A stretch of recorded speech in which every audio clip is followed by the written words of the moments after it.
yang nampak, yang terlihat, atau yang tersembunyi. Artinya seorang hamba dalam amalannya dia harus menghadirkan semuanya, menghadirkan keikhlasan dalam semua amal beliau.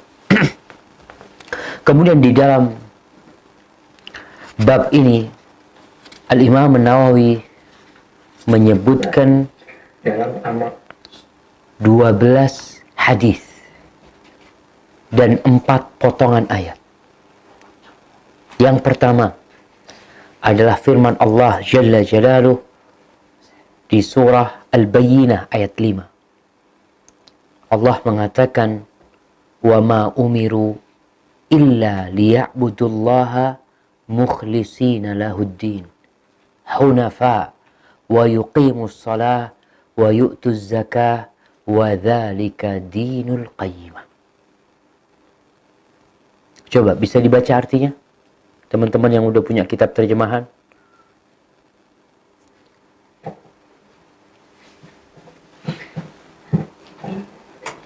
Dan tidaklah mereka itu diperintahkan melainkan supaya sama menyembah Allah dengan tulus ikhlas, menjalankan agama untuknya semata-mata, berdiri lurus dan menegakkan sholat serta menunaikan zakat, dan yang sedemikian itulah agama yang benar. Subhanallah, kita lihat. Manusia tidak hanya diperintahkan untuk beramal. Karena kalau hanya beramal, semua bisa beramal. Tapi bagaimana amalan itu berkualitas? Amalan itu berkualitas karena 2 hal. Yang pertama, sesuai dengan aturan. Yang kedua, ikhlas hanya untuk Allah Jalla Jalaluh. Orang pada sholat, satu shaf, bareng sholatnya, di masjid, orang pada sunnah qabliyah, di masjid, orang pada berzikir. Apakah pahala buat mereka sama? Nggak sama. Tergantung apa? Tergantung 2 hal tadi. Sesuaikah ibadah kita dengan aturan? Yang kedua, ikhlaskah kita beramal untuk Allah Jalla Jalaluh? Ini yang pertama. Baik. Kemudian ayat yang kedua di surah Al-Hajj ayat 37. Silahkan dibaca sama ayatnya.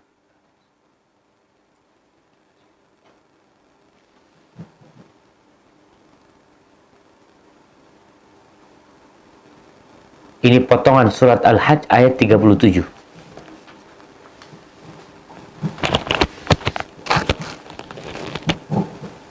A'udzubillahi minasyaitonirrajim. Bismillahirrahmanirrahim. La yanalallaha luhumuha wala dima'uha walakin yanaluhu taqwa minkum. Artinya, daging hewan kurban dan darahnya itu sekali-kali tidak akan sampai kepada Allah, tetapi yang sampai kepadanya adalah ketakwaan kamu. Subhanallah. Kita lihat nih, tadi dibicarakan tentang sholat, dibicarakan tentang zakat, bahwa itu memerlukan keikhlasan dalam beramal. Begitu pula dalam masalah kurban. Orang ketika Idul Adha, kita lihat mereka berlomba-lomba untuk mengorbankan sesuatu untuk Allah. Anda rasa para jamaah juga sama. Kita pun berusaha untuk menabung. Kita pun ingin memberikan yang terbaik. Kita ingin menyembelih korban yang gemuk, yang besar, yang dagingnya banyak, yang bisa dinikmatin oleh banyak fakir miskin. Kalau tahun ini kita korban seekor kambing, tahun depan kita kepingin korban seekor lembu, tahun depannya kita ingin berkorban seekor onta umpamanya. Kalau bisa 2, 3, 4, kita bagi-bagi ke kampung sana, kampung sini. Banyak. Hitungannya darah yang dikucurkan mungkin bergalon-galon. Kalau dagingnya jangan ditanya, yang menerima sudah 1000 orang miskin.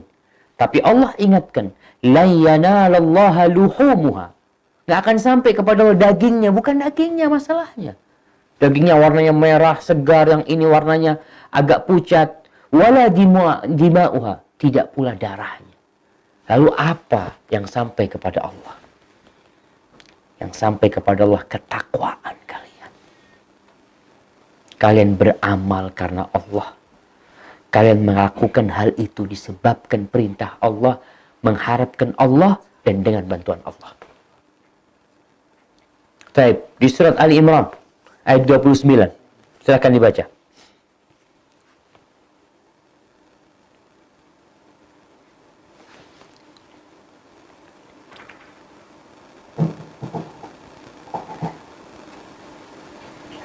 قل إن تخفوا ما في صدوركم أو تبدوه يعلمه الله. Artinya, katakanlah, jika kamu sembunyikan apa yang ada dalam hatimu atau kamu nyatakan, Allah pasti mengetahuinya. Subhanallah. Jadi apapun yang kita sembunyikan di diri kita, ini bicara niat, bicara tentang amalan hati, bukan amalan lisan niat itu.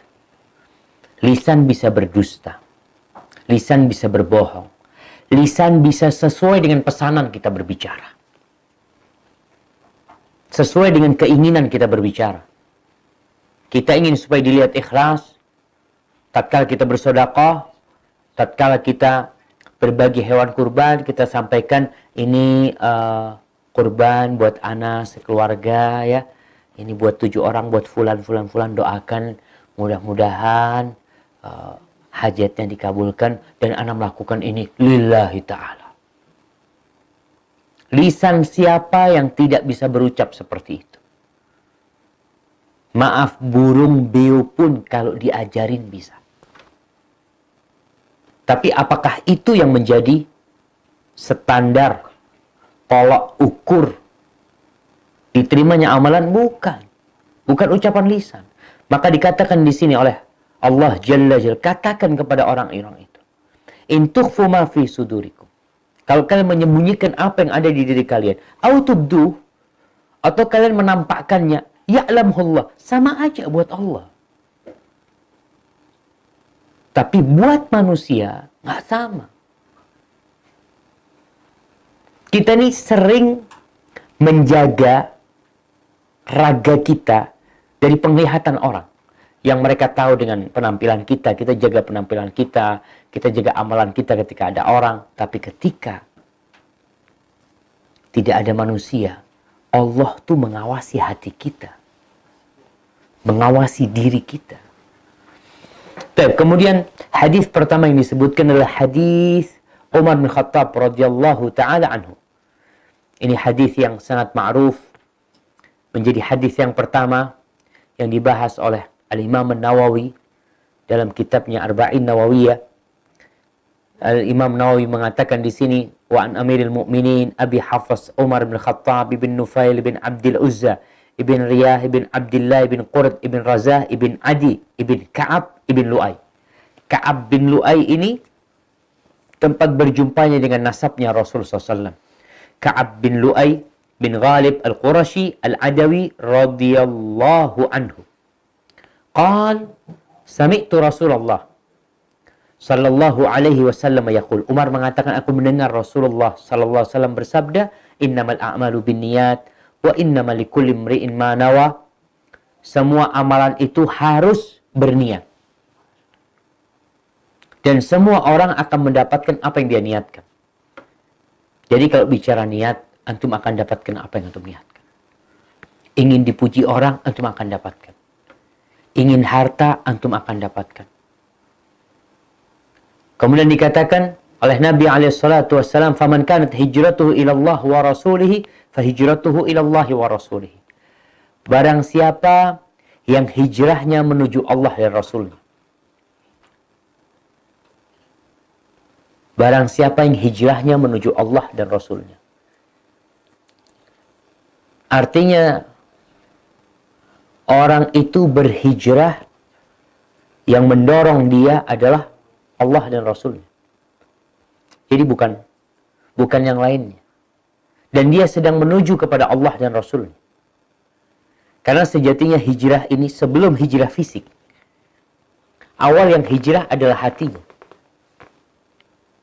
Jadi sebelum hijrah fisik seseorang, yang pertama hijrah adalah hati dia. Maka barang siapa yang hijrahnya menuju Allah dan Rasulnya, fahijratuhu ilallahi wa rasulih.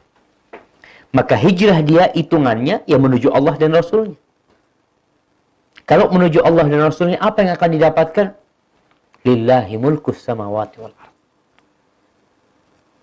Kita tuh banyak mengharap dari manusia karena dalam pandangan kita dia memiliki sesuatu yang bisa dia berikan kepada kita, atau kita menginginkan sesuatu yang ada pada diri dia.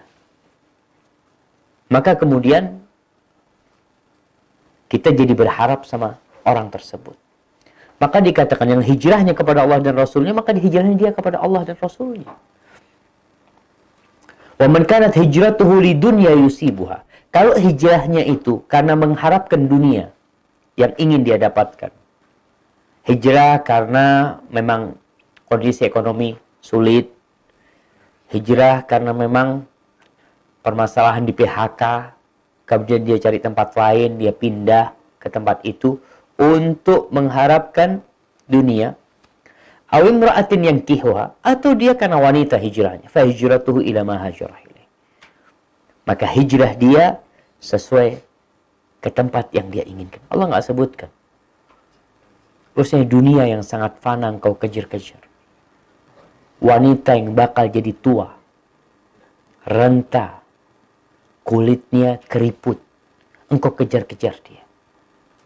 Sekarang ini kita berbicara, Masya Allah, kata-kata hijrah termasuk kata-kata yang viral sekarang, di mana-mana orang pada menyebutkan hijrah ini itu, na'udzubillah min dzalik. Sebagian bahkan menggunakan hijrah dalam hal yang tidak baik. Karena melihat sejatinya kalimat yang mulia ini ternyata dipakai untuk sesuatu yang tidak baik. Tapi ternyata ada orang yang hijrah dunia memang. Kata hijrah ini bisa jadi ilallah, bisa jadi kepada dunia. Terserah kita mau kemana. Yang jelas semua akan mendapatkan apa yang dia niatkan. Hadis ini diriwayatkan oleh Imam Bukhari dan Muslim. Kemudian hadis yang kedua. An Ummil Mu'minin, Ummi Abdillah, Aisyah radhiyallahu anha. Qalat, hadis dari Ummul Mu'minin, dari Aisyah radhiyallahu taala anha, Ummu Abdillah. Jadi Aisyah nggak punya anak. Dia meminta izin kepada Nabi SAW, nih wanita yang salehah ya. Dia minta izin sama Nabi SAW untuk berkunyah, untuk pakai kunyah dengan nama keponakannya. Siapa keponakannya? Anaknya Asma. Yarhamukallah. Anaknya Asma, Abdullah ibn Zubair. Qalat, dia dikasih izin sama Nabi SAW untuk berkunyah dengan itu. Aisyah mengatakan, qala Rasulullah sallallahu alaihi wasallam. Bersabda Rasulullah sallallahu alaihi wasallam, yaghzu jaisyun al-Ka'bah. Nabi SAW menceritakan tentang suatu pasukan yang datang untuk memerangi dan menghancurkan Ka'bah. فَإِذَا كَانُوا بِبَيْدَاءٍ مِنَ الْأَرْضِ يُخْسَفُوا بِأَوَّلِهِمْ وَآخِرِهِمْ. Ketika pasukan perang ini melakukan perjalanan dan mereka mendekat ke Ka'bah, mereka sampai ke tanah yang lapang dan luas. Apa yang terjadi? Mereka ditelan oleh bumi. Allah buka bumi ini menelan mereka. Yang pertama sampai yang terakhir. Artinya tidak tersisa sedikit pun dari mereka. Kita tahu dengan kejadian Abraha. Itu kejadian masa lalu. Kejadian ini bisa jadi kejadian nanti. Sebelum kiamat. Dan kiamat sudah dekat. Ketika Rasul SAW mengatakan hal itu, bahwasanya semuanya habis ditelan bumi. Qultu, Aisyah berkata, Ya Rasulullah, kaifa yukhsafu bi awwalihim wa akhirihim wa fihi aswaquhum.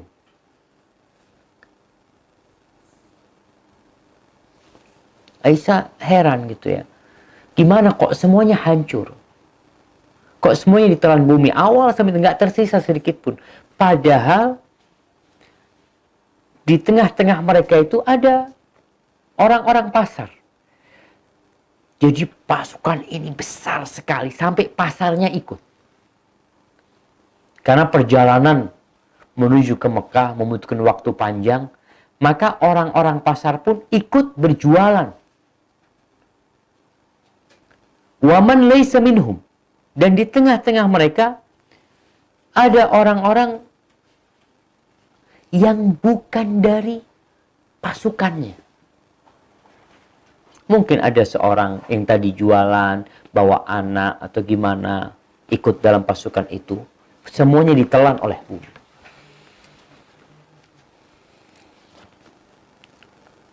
Artinya Aisyah mengherankan, apa dosa mereka? Kata Nabi SAW, yukhsafu bi awwalihim wa akhirihim, thumma yub'athuna ala niyatihim. Mereka ditelan oleh bumi, orang pertama sampai terakhir mereka, lalu nanti dibangkitkan pada hari kiamat sesuai dengan niat mereka. Niatnya mau ngapain? Niatnya mau menghancurkan Ka'bah, niatnya mau jualan, niatnya mau mendukung mereka, niatnya memberikan kemudahan kepada mereka. Apa niatnya? Walaupun dia tidak ikut-ikut, tapi niat yang menentukan nanti. Para ulama menjelaskan bahwa hadis ini peringatan buat orang-orang yang berkumpul dengan ahli maksiat. Hati-hati gitu. Azab Allah tuh kalau turun, tidak hanya menimpa pelaku kemaksiatan saja. Allah mengatakan, wattaqu fitnatan la tusibanna alladhina zalamu minkum khassah wa'lamu anna Allaha syadidul iqab. Takutlah kalian kepada fitnah, kepada petaka, kepada musibah yang datang tidak hanya menimpa pelaku dosa. Enggak. Tapi menimpa semuanya. Terus nanti gimana? Nanti akan dibangkitkan sesuai dengan niat mereka. Jadi ini peringatan bahwasanya seorang yang tidak melakukan kemaksiatan tapi berkumpul dengan para pelaku kemaksiatan, dia bisa tertimpa oleh musibah yang menimpa mereka. Karena tugas kita ketika ada kemaksiatan dilakukan adalah beramar ma'ruf nahi mungkar. Kita tidak mampu, maka kita meninggalkan mereka, mengingkari dengan hati. Kalau tidak, kita akan mendapatkan musibah. Dan bisa dibayangin, ketika kejadian tsunami, yang mati, apakah orang-orang dewasa saja? Yang tewas, apakah pelaku dosa? Atau semuanya? Semuanya, anak kecil, ibu-ibu, semuanya terkena. Ketika azab Allah turun, banjir datang, longsor datang. Yang terkena itu semua orang.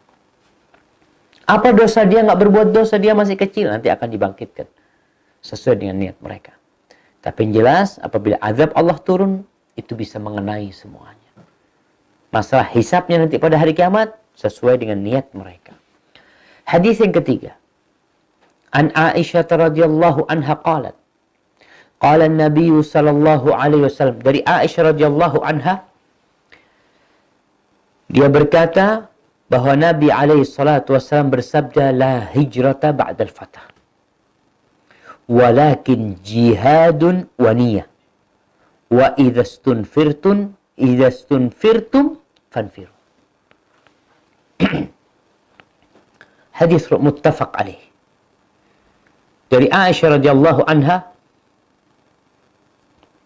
نعم هذه مشكلة المفروض لا يكون عاليا. طيب.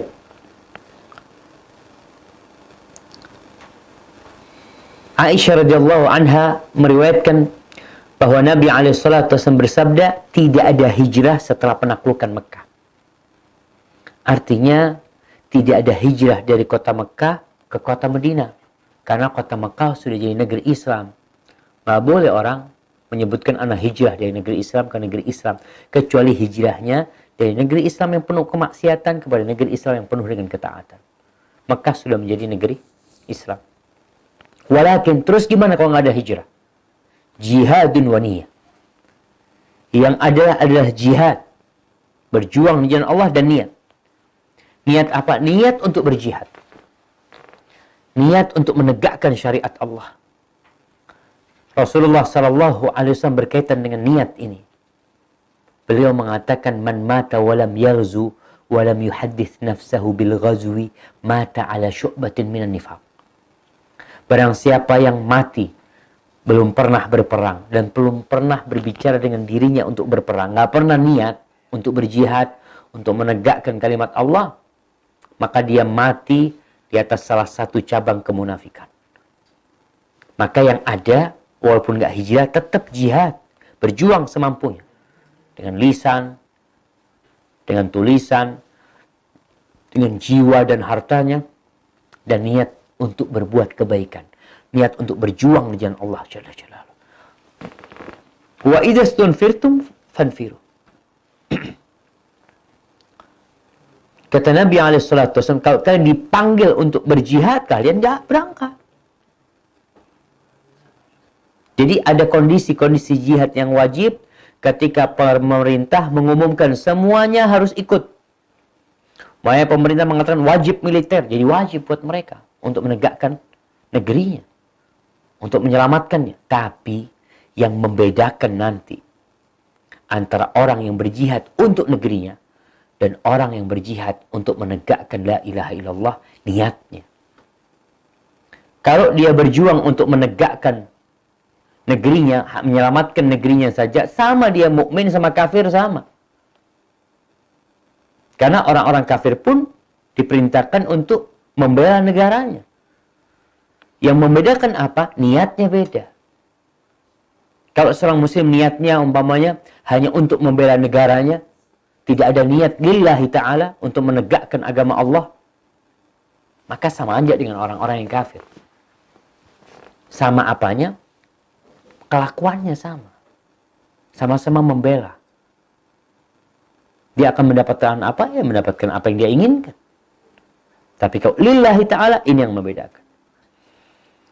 Kemudian an Abi Abdullah Jabir ibn Abdullah Al-Ansari radhiyallahu anhuma qala kunna ma'an nabiy sallallahu alaihi wasallam fi ghazatin.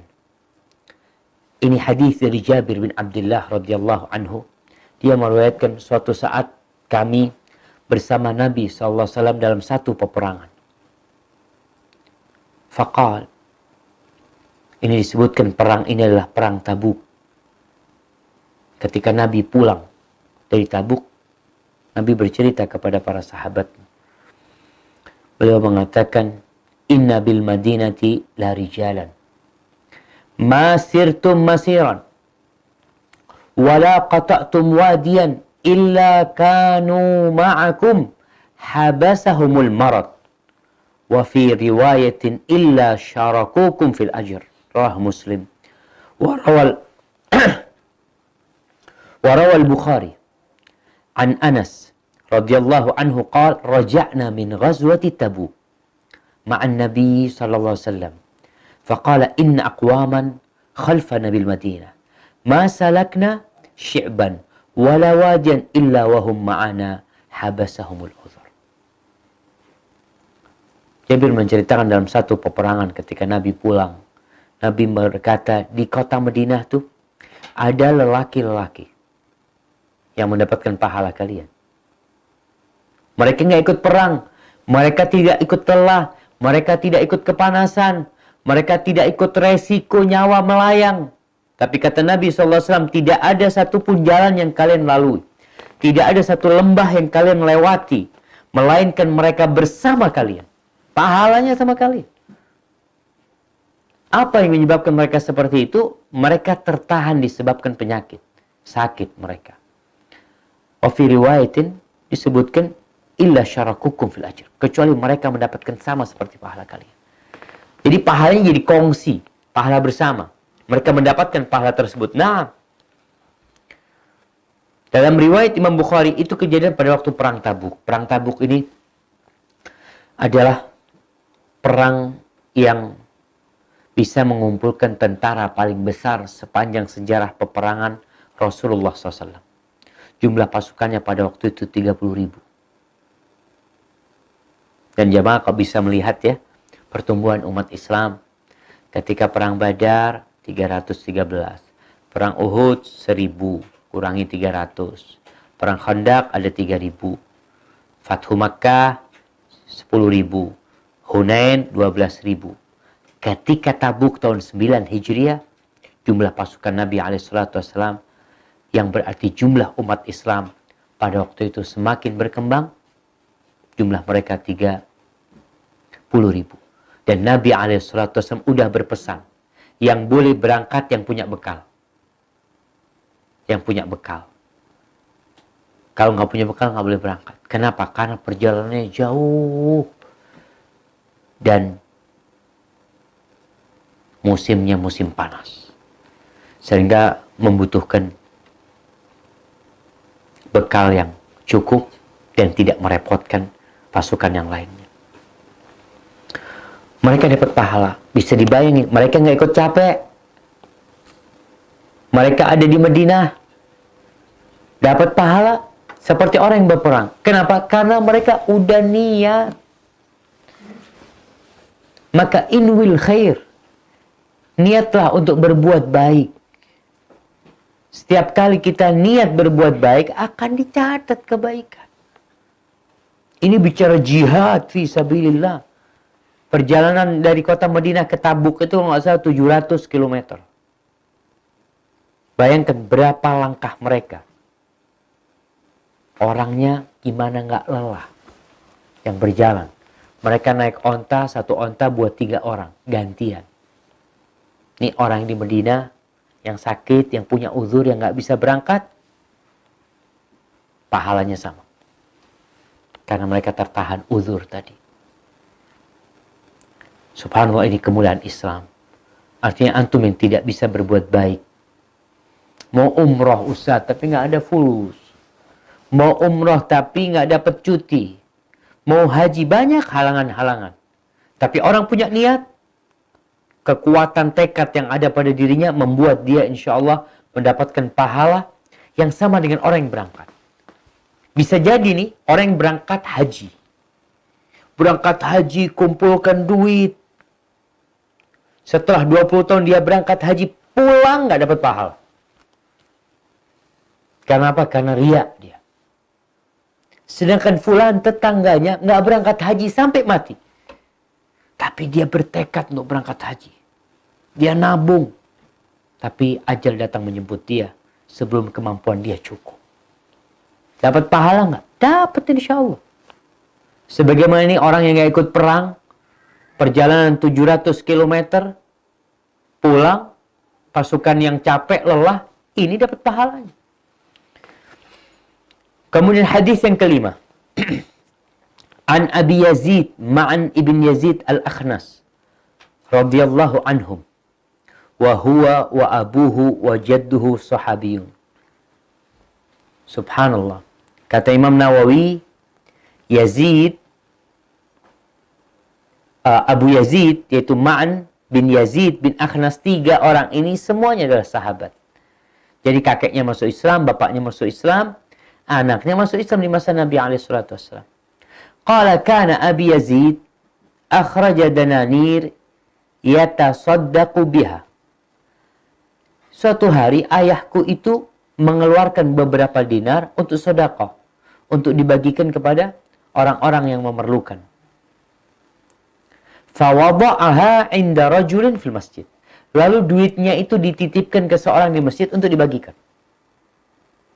Jadi ayahnya Ma'an ini ada duit, dia titipin oleh masjid, tolong dibagikan kepada orang-orang yang berhak. Kemudian faji'tu fa'akhadtuha fa'ataituhu biha. Maka Abu Yazid Ma'an ini datang lihat ada orang bagi duit, dia ambil duit sama dia. Dibawa pulang, kasih tahu ke bapaknya. Bahwasanya ana dapat fulus di masjid, ada orang-orang bagi-bagi duit, ana dapat. Faqala wallahi ma iyyaka aradtu. Demi Allah, bukan engkau yang aku maksudkan. Aku niatku itu bukan untuk ngasih anakku. Untuk ngasih orang yang berhak. Fakhasamtuhu ila Rasulullah SAW. Ribut nih anak sama bapak. Si bapak mengatakan, aku nggak niat ngasih engkau. Niatku ngasih orang lain. Walaupun ma'an mungkin dia termasuk mustahik. Termasuk orang yang berhak mendapatkan zakat atau sedekah. Sang anak nggak mau balikin. Maka akhirnya Abu Yazid Ma'an ini datang kepada Nabi SAW, menceritakan kejadiannya. Mereka bertikai, maka harus ada penengah. Kita lihat, subhanallah ya. Kalau kita punya masalah, kemudian kita datang, kita jumpain orang yang berilmu. Kita datang kepada mereka, bertanya, apa jawabannya, akan dapat jawaban. Rasulullah SAW, wa ma yantiqu anil hawa. Beliau tidak berbicara dari hawa nafsunya. Tapi yang beliau sampaikan adalah wahyu dari Allah Jalla Jalaluhu. Maka Nabi berkata, Rasulullah SAW bersabda kepada Yazid, bapaknya Ma'an, laka ma nawaita ya Yazid. Engkau mendapatkan apa yang engkau niatkan.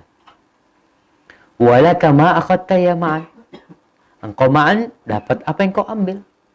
Artinya halal buat Ma'an. Sang bapak tujuannya adalah untuk orang-orang miskin. Bukan anaknya sendiri. Tapi anaknya ngambil dan dia termasuk yang berhak, udah, fadhal.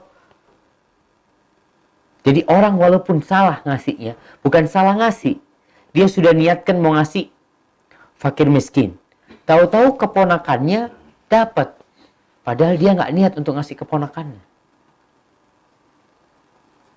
Terus apa yang menentukan itu? Laka ma nawaita. Engkau akan mendapatkan apa yang engkau niatkan. Niatkan. Jadi intinya kembali kepada niat. Dalam segala hal. Maka kita perlu menguatkan hati kita untuk niat baik aja udah. Niat baik. Sisanya serahkan sama Allah. Nafas. Baik. Jadi kejadian ini contoh-contoh kita lihat. Ada jihad, ada hijrah, kemudian ada sedekah. Berkaitan dengan sedekah, kita niat mau ngasih sekolahan, udah kita niat kasihkan sekolahan. Tahu-tahu sama sekolahannya tidak dipakai sesuai dengan kita niatkan. Kita akan dapat pahala yang kita niatkan. Walaupun seorang muslim ketika memberi sedekah hati-hati. Banyak yayasan, yayasan yatim piatu, yayasan dana sosial, ternyata duit yang kita kirim ke sana ternyata tidak diberikan kepada fakir miskin, kepada anak yatim. Kita tetap harus berhati-hati. Tapi kalau sudah berhati-hati, ternyata tidak sesuai dengan yang kita niatkan, kita akan mendapatkan pahala apa yang kita niatkan. Umpamanya, anak kirim fulus untuk masjid. Tahu-tahu yang terima fulus dimakan. Kita dapat pahala nggak? Dapat pahala. Apa yang kita niatkan. Masya Allah. Kita masuk ke hadis yang ke-6. Hadis ke-6 ini semalam kita bahas di kitab Al-Adabul Mufrad. Hadis Sa'ad bin Abi Waqqas. An Abi Ishaq Sa'ad bin Abi Waqqas, Malik ibn Uhaib ibn Abdi Manaf. Dari Sa'ad bin Abi Waqqas, yang namanya Malik, namanya Abu Waqqas ini Malik, ibn Uhaib ibn Abdi Manaf ibn Zuhrah ibn Kilab ibn Murrah ibn Ka'ab ibn Lu'ail al-Qurashi az-Zuhri radhiyallahu anhu. Dia berjumpa di kakek Nabi SAW, Kilab bin Murrah. Qal, Dia salah satu sahabat yang dijamin masuk surga. Ada berapa sahabat yang dijamin masuk surga? Banyak. Tapi ada yang disebutkan dalam satu hadis disebut al-ashrah al-mubasysyarin bil jannah. 10 orang yang dijamin masuk surga. Baik. Fadhali, jamaah. Sebutkan. Nanti ada hadiahnya di sana.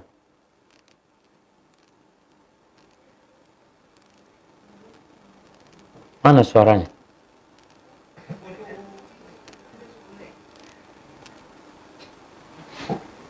Lupa-lupa ingat ya Ustaz, dicoba ya. Hai, bismillah, dicoba. Abu Bakar bin Khattab. Abu Bakar bin Khattab. Abu Bakar As-Siddiq, Umar bin Khattab, Ali bin Abi Thalib. Utsman bin Affan dulu. Oh ya, Utsman bin Affan, Ali bin Abi Thalib, Sa'ad bin Abi Waqqas, Sa'id bin Zubair. Sa'id bin Zaid. Oh ya, salah. Sampai mana tadi? Sa'id bin Zaid. Abdurrahman bin Auf, Rahman bin Auf. Sa'id bin Udah Sa'id bin Zaid. Sa'ad bin Abi Waqqas sudah. Masya Allah. Talha, Talha bin Ubaidillah. Zubair bin Auf sudah juga tadi. Belum. Zubair bin Awam. Udah, Abdurrahman bin Auf udah. Satu lagi. Iya, Ubaidillah bin Jarrah ya. Abu Ubaidah. Abu Ubaidah. Ubaidah. Abu Ubaidah Amir bin Jarrah. Baik, hadiahnya diambil dari Bang Andri. Ada Bang Andri di sana? Nanti saya bilang selesai. Baik, barakallahu fiik. Sa'ad bin Abi Waqqas salah satu sahabat yang dijamin masuk surga. Yang Nabi memberikan kesaksian sallallahu alaihi wasallam kepadanya bahwa dia masuk surga. Qala, kata Sa'ad, ja'ani Rasulullah sallallahu alaihi wasallam ya'uduni ama hajjatil wada'. Subhanallah ya. Jadi bukan ketika penaklukan kota Mekah kejadian ini. Kejadian ini Rasulullah SAW datang menjenguk Sa'ad pada Haji Wada. Jadi ketika para sahabat bersama Nabi SAW melakukan Haji Wada pada tahun ke-10 Hijriah, Sa'ad bin Abi Waqqas dalam kondisi sakit yang parah. Min wajin ishtadda bi. Nabi datang mengunjungi. Faqultu ya Rasulullah, qad balagha biya minal waja' ma tara. Wahai Rasulullah SAW, engkau melihat sakitku udah parah banget seperti yang kau lihat.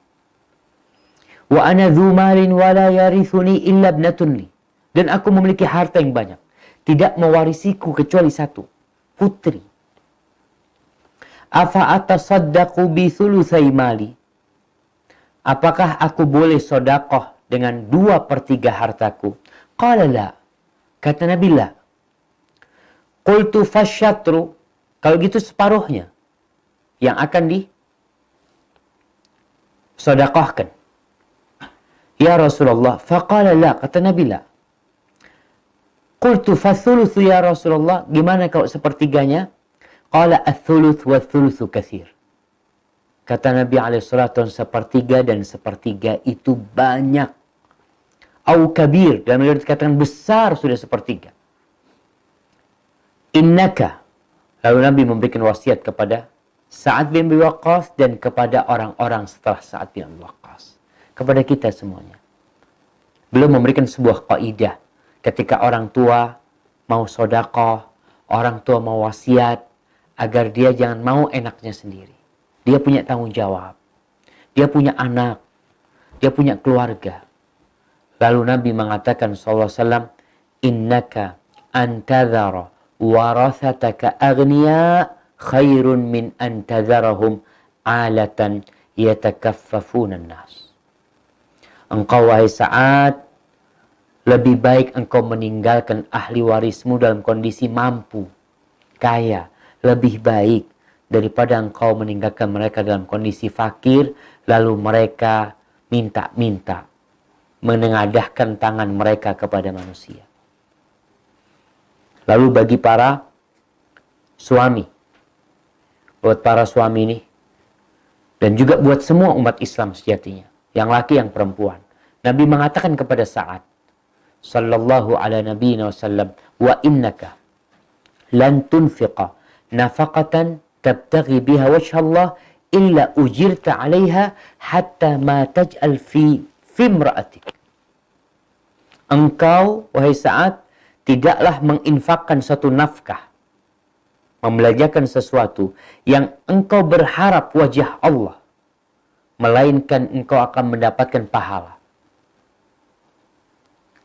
sampai yang engkau jadikan di mulut istrimu. Ini sebuah arahan yang sangat indah.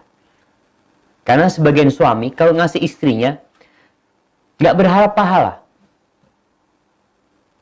Berharaplah pahala. Karena engkau akan mendapatkan pahala. Asalkan berharap. Kita ini ngasih istri, ngasih. Para suami biasa ngasih istri belanja. Tapi berusaha dia untuk ikhlas lillahi ta'ala ketika memberikan kepada istrinya. Illa ujirta, melainkan engkau akan mendapatkan pahala atasnya. Belanja sesuatu, niat lillahi ta'ala. Beli sandal, beli sepatu. Ya Allah, anak kami pakai sepatu ini supaya enak jalannya ke masjid, mamanya. Niatkan lillahi ta'ala. Beli makan. Ya Allah, kepingin makan malam ini supaya badan anak sehat, kembali fit, anak bisa sholat malam nanti. Ketika itu dilakukan, akan dapat pahala. Qalat faqultu ya Rasulullah, ukhallafu ba'da ashabi. Sa'ad bin Abi Waqqas mengatakan, apakah aku akan tertinggal di kota Mekah? Saat takut mati di Mekah. Karena dia seorang muhajirin. Apakah aku akan tertinggal di Mekah? Sahabat-sahabat akan balik semuanya ke Madinah. Apa kata Nabi SAW? Innaka lan tukhallafa. Fata'mal amalan tabtaghi bihi wajha Allah illa zdatta bihi darajatan wa rif'ah. Wa la'allaka an tukhallafa hatta yantafi' bika aqwamun wa yudarra bika akharun. Engkau tidak akan tertinggal. Dan kemudian engkau mengamalkan satu amalan yang engkau berharap wajah Allah, melainkan engkau akan bertambah derajatnya dan ketinggian. Wa la'allaka an tukhalla, dan bisa jadi engkau tertinggal sehingga engkau bisa memberikan manfaat kepada satu kaum dan kaum yang lainnya akan merasakan bahaya darimu. Artinya seorang ini, ya udahlah, ikutin takdir Allah. Dikasih semangat sama Nabi SAW. Tapi juga Nabi mendoakan. Beliau, Allahumma amdi li ashabi hijratahum. Wa la taruddahum ala aqabihim. Lakinnal ba'isu Sa'ad bin Khawlah. Yarthilahu Rasulullah SAW an mata bi Makkah. Nabi SAW mengatakan, ya Allah, sempurnakan bagi sahabat-sahabatku hijrah mereka. Jangan kembalikan mereka ke belakang mereka. Jangan sampai mereka keluar dari Islam, murtad dari Islam. Tapi disebutkan yang sengsara ya adalah Sa'ad bin Khawlah. Kenapa? Karena dia meninggal di Mekah setelah hijrah. Jadi nggak sempurna hijrahnya karena meninggal di Mekah. Tapi sejatinya seorang hendaklah ketika melakukan sesuatu, niatkan lillahi ta'ala. Kalau memang harus seperti itu, yang penting niatnya sekarang.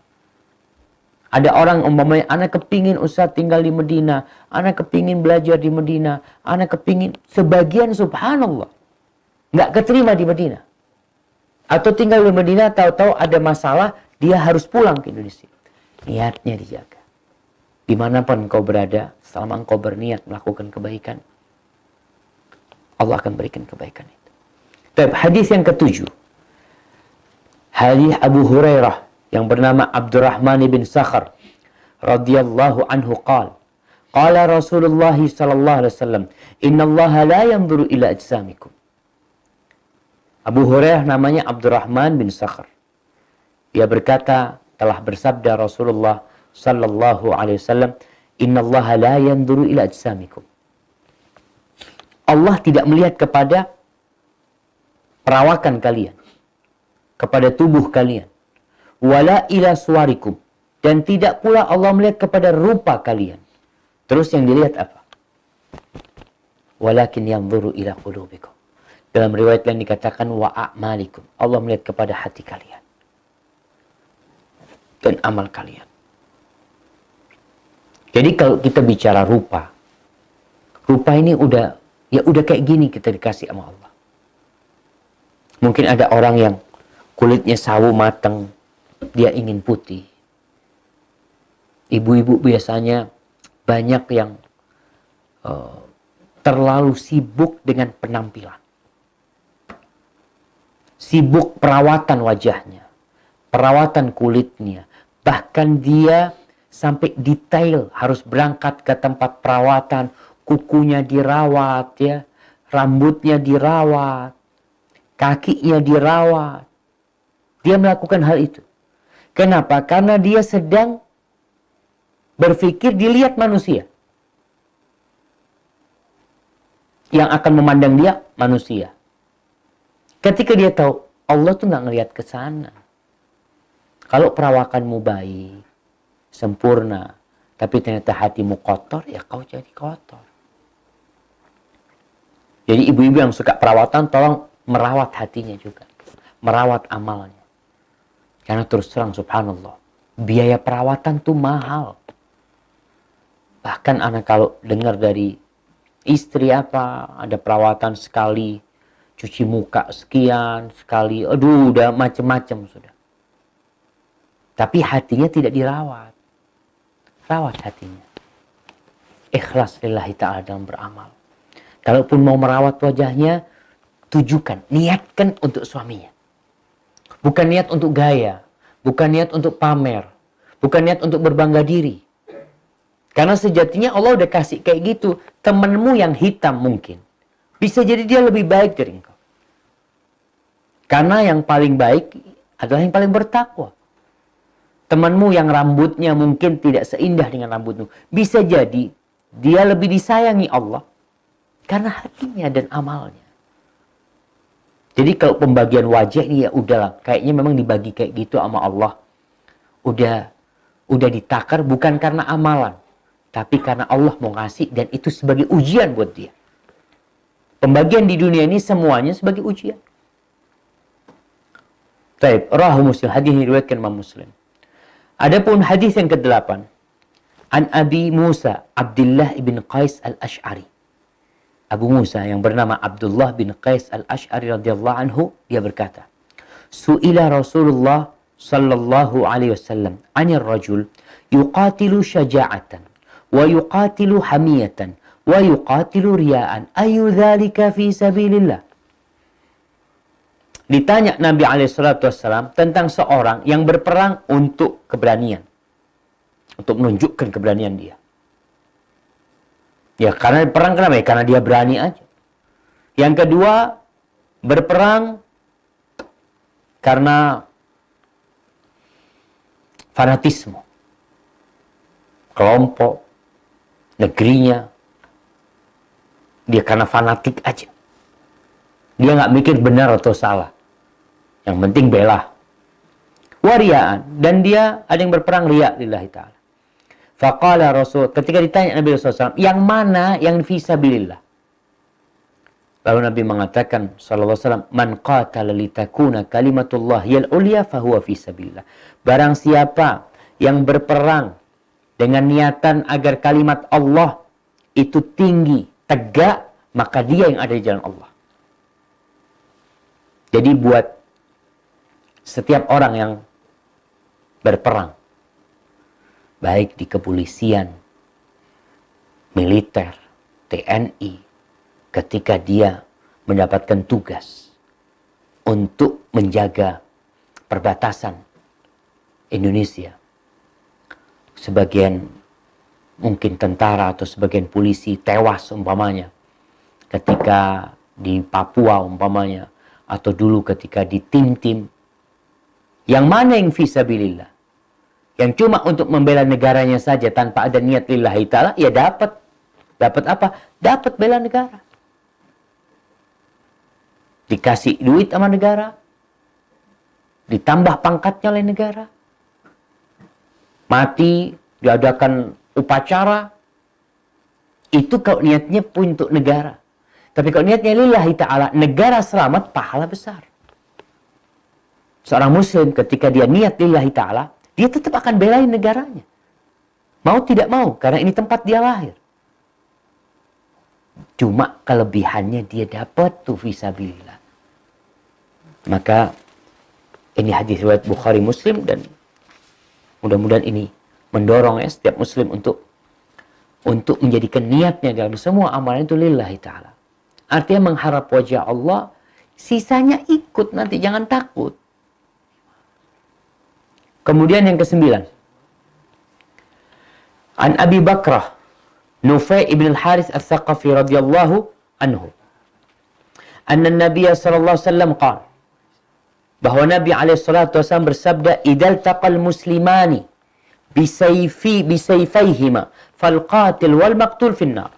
Qultu ya Rasulullah, hadha al-qatil fama balul maqtul? Qala innahu kana harisan ala qatli sahibi. Abu Bakrah nih mendapatkan sabda Nabi SAW. Beliau mengatakan, apabila dua orang muslim berjumpa, berantem dengan kedua pedangnya, yang terbunuh dan yang membunuh di neraka. Pembunuh dan yang terbunuh di neraka. Maka Abu Bakrah bingung. Kalau yang membunuh di neraka, ya jelaslah. Wa man yaqtul mu'minan muta'ammidan fajaza'uhu jahannam. Barang siapa yang membunuh seorang muslim dengan sengaja, maka balasan dia adalah neraka jahannam. Jelas. Tapi yang jadi masalah buat Abu Bakrah, yang terbunuh ini gimana nih?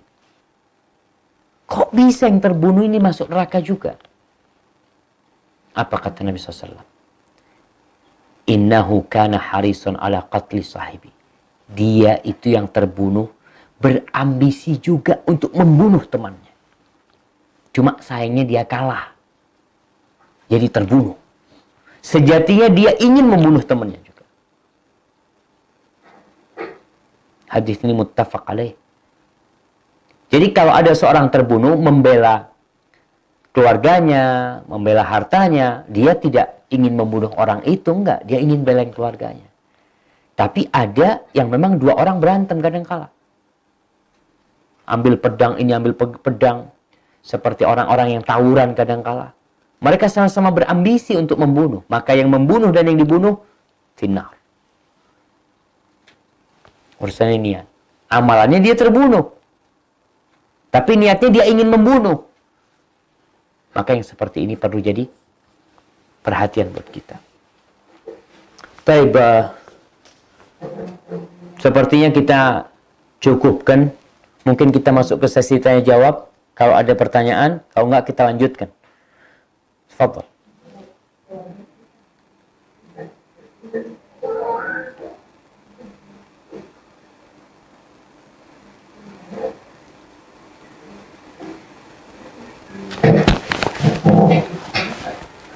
Ada pertanyaan atau kita lanjut? Satu ya Ustaz. Siap. Dalam hadis Aisyah berkata bahwa Nabi bersabda tidak ada hijrah setelah pembebasan Mekah, tetapi yang ada adalah jihad dan niat. Maka dari itu apabila engkau semua diminta untuk keluar oleh imam untuk berjihad, maka keluarlah atau berangkatlah. Pertanyaannya Ustaz, kalau di Indonesia itu imamnya siapa ya Ustaz? Nah, siapa imam di sini? Yaitu pemimpin yang ada, waliul amr. Kalau sekarang pemimpinnya adalah Bapak Jokowi bersama wakilnya Yusuf Kala. Dialah yang disebut pemimpin yang ada sekarang ini. Jadi ketika Bapak Jokowi memerintahkan kita semuanya keluar, semuanya membela negeri ini, kembali tadi yang kita bicarakan niatnya. Apabila niatnya hanya untuk menjaga negeri, maka nggak akan dapat pahala dari Allah Jalla Jalaluh. Dia hanya akan mendapatkan membela negerinya. Jadi pemerintah kita adalah pemimpin kita. Dengan segala keterbatasannya. Dengan segala kekurangannya. Tapi dia untuk di Indonesia, dialah yang menjadi pemimpinnya. Dan berubah-ubah pemerintahnya. Selama pemerintahnya itu muslim, selama pemerintahnya tidak menyuruh kepada kemaksiatan, maka kewajiban rakyat adalah taat kepada pemimpinnya. Karena Allah mengatakan, ati'ullaha wa ati'ur rasul wa ulil amri minkum. Taatilah pemimpin-pemimpin kalian. Imam-imam yang memerintah ketika itu, ketika diperintahkan untuk berjihad, maka berangkat jihad. Jadi seperti itu. Wallahu a'lam bishawab. Baik, kita lanjut.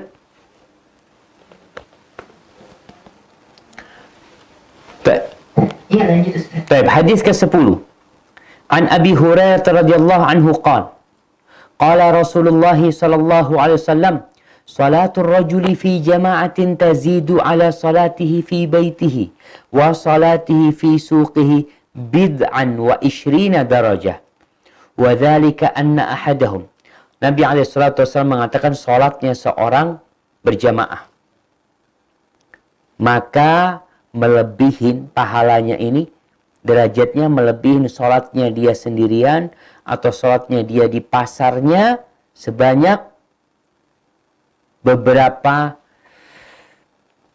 apa kalau bahasa Jawanya itu likuran 20 lebih 20 lebih nggak sampai 30, 23. Bid'ah itu disebutkan adalah dari 3 sampai 10. Pahalanya itu 23 sampai ya 29, 27 yang disebut dalam hadis lain. Wadzalika. Lalu Nabi menyebutkan, kok bisa pahalanya lebih? Supaya kita nih, bagi lelaki-lelaki yang sholat berjamaah ke masjid, karena sholat berjamaah di masjid ini diperintahkan kepada kaum lelaki, agar mereka melakukannya. Nabi menceritakan proses gimana dia dapat pahala 20 lebih. Wadzalika anna ahadahum idza tawadda'a fa ahsana al-wudu' thumma ata al-masjid la yanhazuhu illa as-salah la yuridu illa as-salah lam yakhtu khutwatan illa rufi'a lahu biha darajah wa hutta anhu biha khati'ah hatta yadkhul al-masjid. Orang ini ketika dia berwudu dan menyempurnakan wudunya, kemudian dia datang ke masjid, tidaklah mendorong dia kecuali hanya untuk sholat. Dia tidak ingin berangkat ke masjid kecuali untuk sholat. Niat. Artinya memang ke masjid untuk sholat. Ada orang ke masjid mau ngapain? Ya kejadian kita lihat di negeri kita. Ada ke masjid yang untuk nyopet, untuk mencuri, untuk ngambil kotak amal. Bahkan di Masjid Kuba dulu ada orang yang ngambil tasnya jamaah. Jadi niat dia berangkat ke masjid itu memang untuk sholat. Hanya untuk sholat dia berangkat.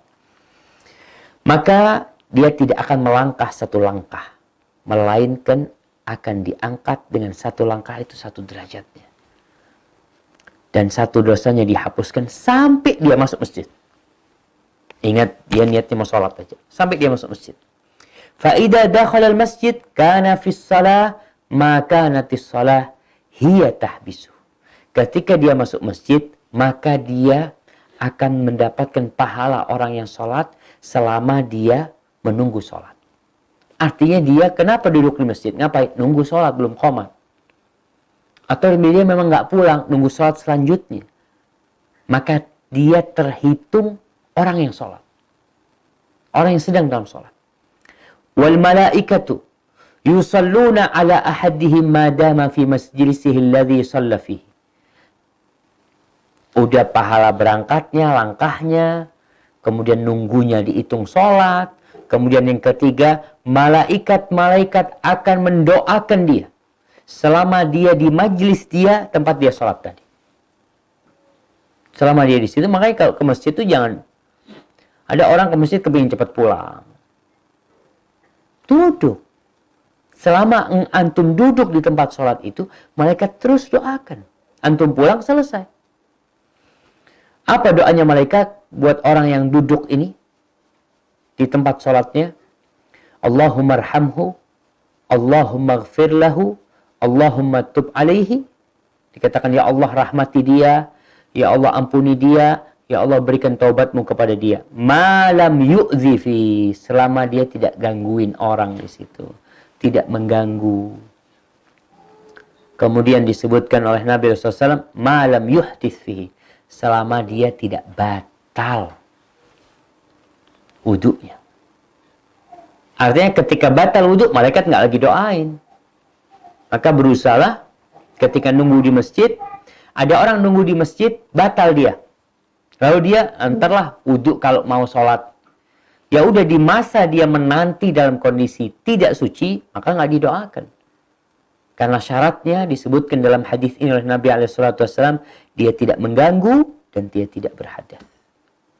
Hadis ini diriwayatkan muttafaq alaih dan lafadznya lafadz Imam Muslim. Tadi berkaitan dengan perintah yanhazuhu huwa bi fathil ya wal ha bizai ay yukhrijuhu wa yunhidu. Yang membuat dia keluar, yang mendorong dia untuk meninggalkan rumahnya adalah sholat. Memang mau sholat, bukan mau lainnya. Bukan mau dagang, bukan mau jualan, bukan mau ketemu sahib. Ketemu sahib nanti bisa jadi orang nih memang ke masjid dia mau sholat. Dia biasa memang untuk sholat, tapi ada sahibnya. Dia berjumpa dengan sahibnya sekalian, nggak ada masalah. Tapi kalau dia memang ke masjid untuk ketemu sahibnya, kenapa sholat di masjid sana? Nggak mau ketemu sahib aja. Kadang-kadang ditanya kan, Masya Allah, tumben ke masjid. Ya ini ada janjian sama sahib. Berarti dia keluar itu karena janjian sama sahib. Baik, kemudian hadis yang ke-11. An Abil Abbas Abdullah ibn Abdul Muttalib radhiyallahu anhuma. Dari Abul Abbas, Abdullah bin Abbas bin Abdul Muttalib, semoga Allah meridai keduanya. Dari Rasulullah sallallahu alaihi wasallam, fima yarwihi an rabbih, apa yang dia riwayatkan dari Rabbnya, itu hadisnya hadis qudsi. Qal, Allah berfirman, innallaha katabal hasanati was sayiat. Allah telah mencatat catatan di Lauhul Mahfuz sebagai takdir yang Allah sudah tentukan, dan catatan yang sesuai dengan syariat dalam masalah penulisan kebaikan dan keburukan. Allah sudah catat. Tsumma bayyana dzalika. Setelah dicatat, Allah jelaskan bagaimana pencatatannya, supaya kita sebagai hamba Allah jadi tahu. Jadi subhanallah jemaah, Allah tuh udah jelasin dengan begitu detailnya tentang aturan-aturannya. Sebagaimana kita tuh kalau kerja, taken kontrak, kita tahu hak kita, kita tahu kewajiban kita. Kita tahu kalau lembur dapat berapa, kita tahu nanti bisa cuti, macam-macam udah dijelasin di kantor tuh umpamanya. Kita nyaman. Dan Allah sudah menjelaskan lebih detail dari itu semua. Tinggal kitanya mau tahu enggak. Karena yang terjadi banyak orang nggak mau tahu. Dengan cara apa? Nggak mau belajar, nggak mau mengkaji. Tapi kalau untuk urusan dunia, dia belajar ke luar negeri, belajar ke tempat mana aja, ikut training sana, training sini. Tapi sama aturan Allah kadang-kadang kita nggak mau belajarin. Disebutkan oleh Allah dalam hadis qudsi ini, "Tsumma bayyana dzalika faman hamma bihasanatin falam ya'malha." Barang siapa yang berhimmah, dia memiliki keinginan untuk mengamalkan kebaikan, falam ya'malha, kemudian dia tidak mengamalkannya. Tapi udah ada keinginan untuk melakukan kebaikan itu, katabahallahu tabaraka wa ta'ala indahu hasanatan kamilah.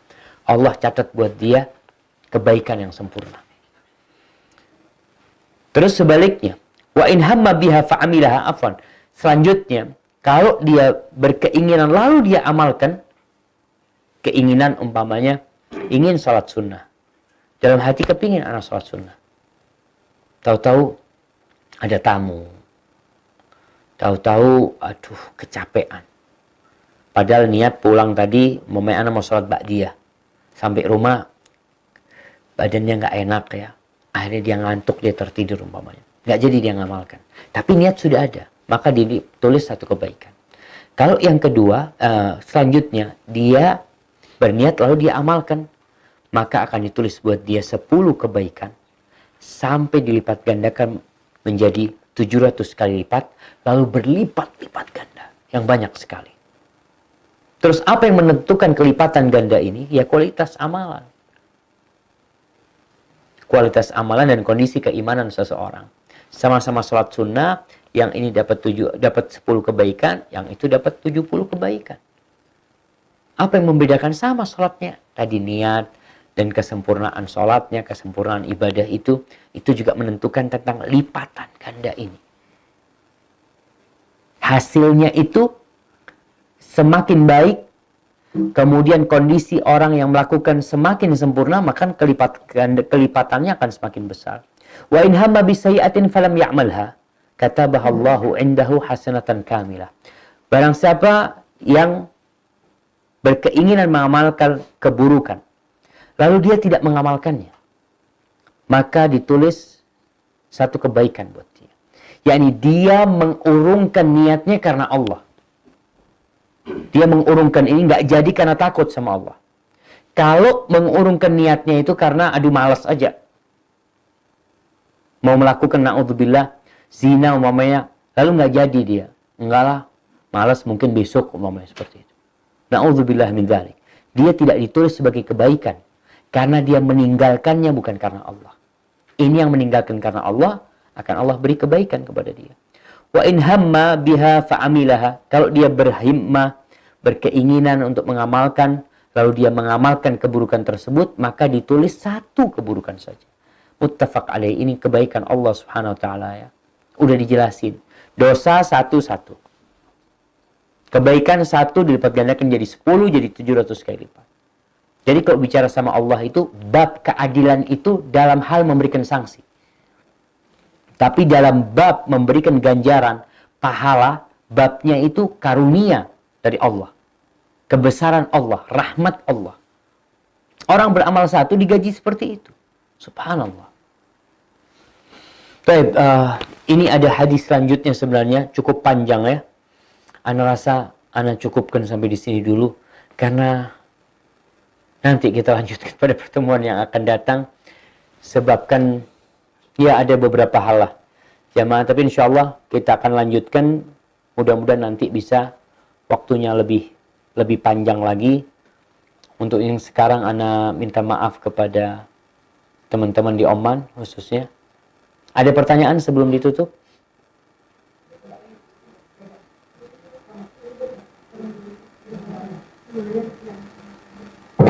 Ada Ustaz. Tafadhali. Assalamualaikum Ustaz. Waalaikumsalam warahmatullah. Ya, Ustaz, seumpama ya ada satu